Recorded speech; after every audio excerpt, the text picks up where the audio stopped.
morning, students. So in this video, we are going to continue talking about probability. And most of the time, I encourage your teachers, and when I am teaching, I encourage everybody to do this lesson in person because it's best done with an actual experiment. You'll notice even on the graphic organizer that you should get for this particular lesson, it has an experiment on it of playing rock, paper, scissors. But if for whatever reason you were absent, or if you are just reviewing experimental and theoretical probability, you can still do this experiment just with somebody else, like in your household or like a friend or maybe your teacher. But just note that most of the time this lesson is going to be done in person, but this is a good way to kind of review it. You should get another graphic organizer from your teachers similar to the previous lesson. If you don't, again, you can record your information just on your notebook paper, like however it makes sense to you. The graphic organizer is really going to help us organize our thoughts. The first thing I would like for you to do is we're going to go over the definition of theoretical probability versus experimental probability. So go ahead and take a moment to pause and write down the two definitions. Okay, so last lesson, we talked about how probability is the odds or the chance of something happening. And we talked about if we're looking at an event, such as if pulling a card from a deck of cards, or if we're spinning a wheel, like what are the chances of something happening? We also talked about what are the chances of stuff not happening, or what's known as the complement of an event. So theoretical probability is what should happen in an event. So let's use an example to kind of like guide our thinking. So let's say we flip a coin 10 times. So flip a coin 10 times. Okay. What should happen in an event, or this event, is if we flip the coin 10 times, we should land on 5 heads and 5 tails, right? If there's a 50-50 chance that it lands on heads or tails, then half of the time it should be on heads, half of the time it should be on tails. So if we flip it 10 times, half of 10 is 5. So 5 heads, 5 tails, okay? Experimental probability is what actually happens. So let's say in our experiment, we flip a coin 10 times, but let's say we get 3 heads, 7 tails. Okay, so what actually happens might not be the same thing as what should happen based on theoretical probability. Okay, so the way that we are going to kind of look at this is through the game rock, paper, scissors. Now, again, ideally, you're going to be doing this in class with your classmates, but if for whatever reason you are at home and you were absent, or if for whatever reason, if you didn't get this lesson and you're catching up on it now, you do need to find some other person, sibling, parent, friend that you can play rock, paper, scissors with to kind of guide your thinking through this lesson. Okay. But the first thing let's talk about is in the game rock, paper, scissors, there's stuff that should happen. And then there's what actually happens when you play the game. So let's look at the theoretical probability first. Okay. So in a game of rock, paper, scissors, there's 2 players. Let's call them player A and player B. Okay, let's discuss who wins in each outcome of rock, paper, scissors. Okay, so if both players play the same thing, then that ends in a tie. So I'm just going to put a little line like this to represent a tie. So if they both play scissors, it ends in a tie. They both play paper, ends in a tie, and so forth. Okay, so the way that rock, paper, scissors work is paper beats rock. So if player A plays paper and player B plays rock, then player A is going to win. And if the same situation happened where player B plays paper but player A plays rock, then player B is going to win. Rock beats scissors. So if player B is playing rock, player A is playing scissors, then player B is going to win. Okay. And for the sake of time, I'm just going to fill in the rest of the table with either A or B for whoever wins in each situation. So this would be player A, this is player A, and this is player B. So this is kind of all of the outcomes that could happen in rock, paper, scissors if 2 people are playing. So you'll notice there are 9 possible outcomes that could happen when you play rock, paper, scissors. So let's discuss the probability. So what's the probability of player A winning in a game of rock, paper, scissors? Well, we'll see there's 1, 2, 3 out of 9 chances that player A could win when you play rock, paper, scissors. So 3 out of 9, which is the same as 1/3. For what's the probability of player B winning? 1, 2, 3, also out of 9. So they have a 1/3 chance of winning. And then that means that there's also 1, 2, 3, 3 out of 9 or a 1/3 chance of tying. So the probability of each of these three things happening, player B, and a tie, is all equivalent to each other, which is pretty interesting. Okay. Now, if you were to play the game rock, paper, scissors, let's say that you played 25 trials of rock, paper, scissors. In class, I normally suggest that you play 30 trials of rock, paper, scissors because it makes your math a little bit easier, but 25 will take less time. So let's say you played 25 trials of rock, paper, scissors. Tally how many times like partner A wins and partner B wins. So like decide who you're playing with, who's player A and who's player B, and then tally how many ties that you have as well. And then once you have your tallies of who wins and kind of like total up each tally, you're going to write what is the fraction that player A wins, player B wins, and then also what happens with the tie. Write it as a fraction. Your graphic organizer says percent, but for the sake of time, just write it as a fraction. If you play 25 trials, this is going to be out of 25. If you play 30 trials or 30 games, it's going to be out of 30. Don't forget to simplify your fraction. So go ahead and take a moment to pause and play rock, paper, scissors, and either play, I would say 25 times or 30 times. Either one's fine.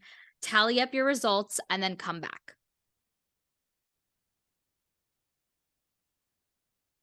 Okay. I hope you had a lot of fun playing rock, paper, scissors.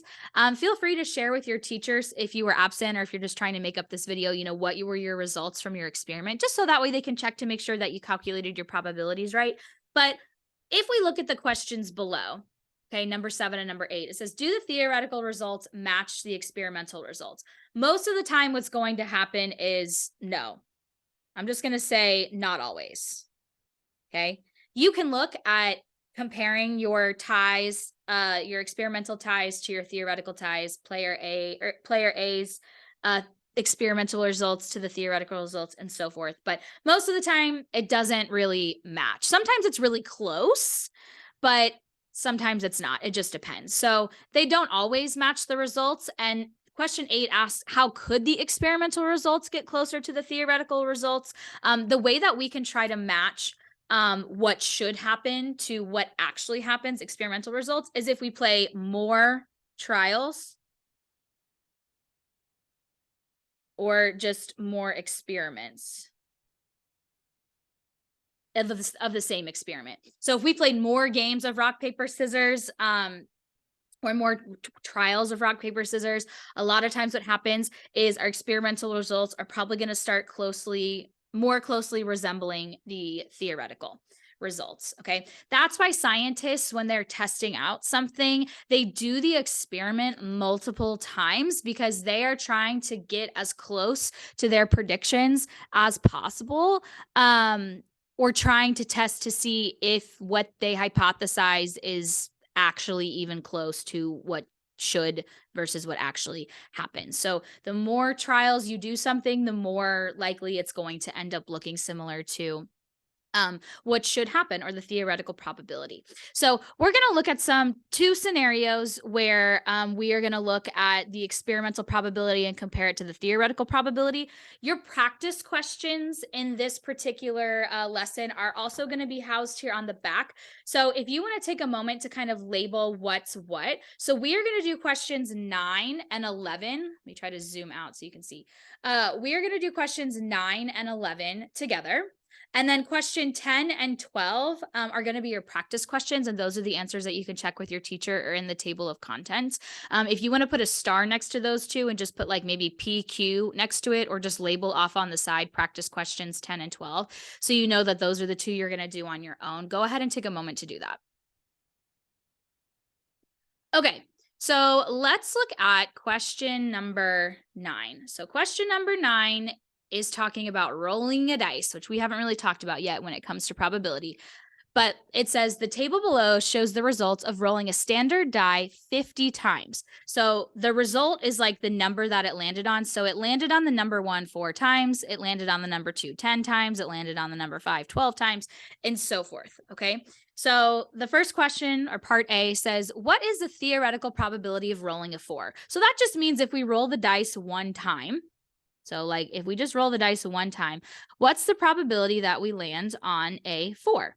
Well, in a dice, there are 1, 2, 3, 4, 5, 6 results, right? You can either land on a 1, a 2, a 3, a 4, a 5, or a 6. So the probability of landing on a 4 is just 1 out of 6. The odds of when you roll a dice, it landing on a 4 is a 1 out of 6 chance. Okay. So if we use that information to look at the experimental probability, so it says, what is the experimental probability of rolling a 4? Compare this to the theoretical probability. So the experimental probability of rolling a 4 is going to be a little bit different. Okay. Our number of outcomes is 50. They said they rolled the dice 50 times. So this is going to be out of 50. And the amount of times or the frequency that it landed on the number 4, so here's result 4, it was 5 times. So it landed on the number 4 5 times. So 5 out of 50, if I simplify that, is 1 out of 10. So the experimental result says the actual odds of landing on a 4 are 1 out of 10 just from this experiment. So this has lower odds or lower chances than if we just rolled the dice one time. Okay. If we look, the number 5 came up the most. So if you were like betting candy or something, you would probably want to pick a 5 based on the experimental results, right? Well, the number 5 showing up the most, maybe I'm going to bet on the number 5 or maybe even the number 6 or number 2 because those showed up 10 times. I definitely wouldn't bet on 4 or 1 because those have shown up the least. So this is kind of how we can compare experimental to the theoretical, what should happen. Let's look at another example. This one's about coin tossing. So this one says, the table below shows the results of tossing a coin 100 times. So the result of landing on heads, it landed on heads 58 times. It landed on tails 42 times. This is pretty close. These are relatively close odds. So it says, theoretically, how many heads would you expect to occur in 300 tosses? So this was tossed 100 times. Okay, so theoretically means based on the theoretical probability. So the theoretical probability of landing on heads is 1 out of 2, right? So we could use that. We could also use, if we know that this is based on 100 tosses, we could look at it that way. So I'm just going to use the theoretical of 1 out of 2, so that way I can use smaller numbers. So theoretically, the odds of landing on heads is 1 out of 2. So if I'm trying to figure out what that would be out of 300, I could just set up this proportion here. So if I solve this proportion, 2 times 150 is what makes 300. So 1 times 150 is going to equal X. So X is equal to 150 heads. So theoretically, if we tossed a coin 300 times, 150 of those should land on heads, right? Theoretically, meaning what should happen. Okay, now if we use the experiment results to calculate how much would you expect heads to occur in 300 tosses, the odds are going to be a little bit different, right? Because heads is showing up more than tails. So it's already more than 50% or 1/2. So in 100 tosses, heads showed up 58 times. So if I set up this proportion, 58 out of 100 equals what out of 300, because I'm trying to figure out what would this equivalent be if I toss the coin 300 times, okay? And this proportion, if I solve, 100 times 3 is going to make 300. 58 times 3 is 174. So the odds of getting a heads in the experimental probability is higher than theoretically what should happen because heads is the one that's showing up more frequently.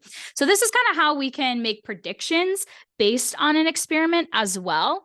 Okay. Something you might also see in your practice is something called a dependent and independent experiment. So dependent, I'm just going to write it here. Dependent means without replacement. And I'll talk about what that means in a second. Independent means with replacement. I'm just going to abbreviate replacement. So let's say you have a bunch of Skittles in a bag. Okay. If you're trying to figure out what are the odds that you pull out a red Skittle from the bag, okay, if it is an independent or dependent event, kind of changes up the probability. So if we are talking about, all right, what's the probability that I pull a Skittle out of the bag replace it, and then pull another Skittle out of the bag. That's what's known as a independent event, meaning when you calculate the probability, nothing about the sample space changes. The amount of Skittles in the bag is always going to stay the same because you're replacing the Skittles. But let's say you take a Skittle out and you don't put it back in the bag. Well, then the next probability that you calculate, you have to consider there's one less Skittle in the bag. So when we discuss dependent and independent events, that's kind of what that means, is if we're replacing or not replacing things within our kind of container of it, what we're looking at. So you might see some examples like that. If you need more clarification, I will try to link some videos in the description bar that discuss independent versus dependent events, or you can always talk to your teacher. Don't forget, for your practice questions, you are going to be doing number 10 and number 12 on the back of this graphic organizer. When you are done, I think I forgot to mention this in the last lesson, you can just simply fold your paper in half and then tape it into your notebook, so that way it's easy for you to kind of read. I would just tape it on one side so that way you can flip it like all the way over so you can read the backside. But please make sure, if you need to kind of review this, make sure you check in with your teacher. And as always, I hope you have a great day, and I will see you soon. Bye.